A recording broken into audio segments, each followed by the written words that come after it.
In the early hours of July 17, 1944, an event unfolded that would shock a nation and alter the course of military history. The Port Chicago disaster, a catastrophic explosion at a naval munitions depot in California, led to the deaths of 320 men, predominantly African-American sailors. This incident remains a haunting reminder of the risks faced by those serving in World War II and the racial tensions that influenced military operations. Port Chicago was a bustling naval base located in Northern California, primarily tasked with loading ammunition for the war effort.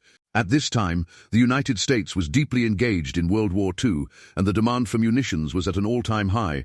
The base employed many African-American sailors, who were often relegated to the most dangerous jobs with little training or safety precautions. Key figures involved in this tragedy included the sailors working on the loading docks and the officers overseeing operations. Among them was Lieutenant Commander John H. McCauley, who had been warned about the unsafe conditions at the base.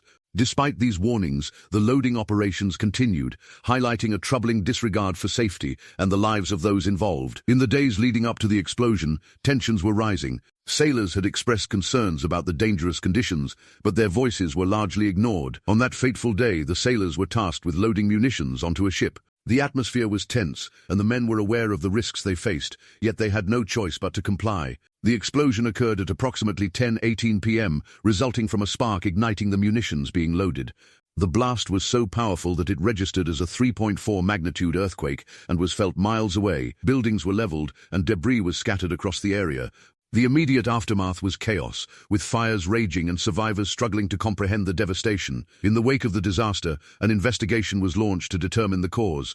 The Navy's response was swift, but it faced criticism for its handling of the situation. Many believed that the racial dynamics at play contributed to the negligence that led to the explosion. However, the official reports downplayed these concerns, focusing instead on procedural failures. Public reaction was mixed. Many were outraged by the loss of life, especially since most of the deceased were African-American sailors. Families mourned their loved ones, while civil rights advocates began to question the treatment of black servicemen in the military. The disaster highlighted the systemic issues within the Navy and sparked discussions about racial equality in the armed forces. Long-term consequences of the Port Chicago disaster were significant. It led to increased scrutiny of military practices and prompted changes in munitions handling procedures. Like and subscribe for similar cases.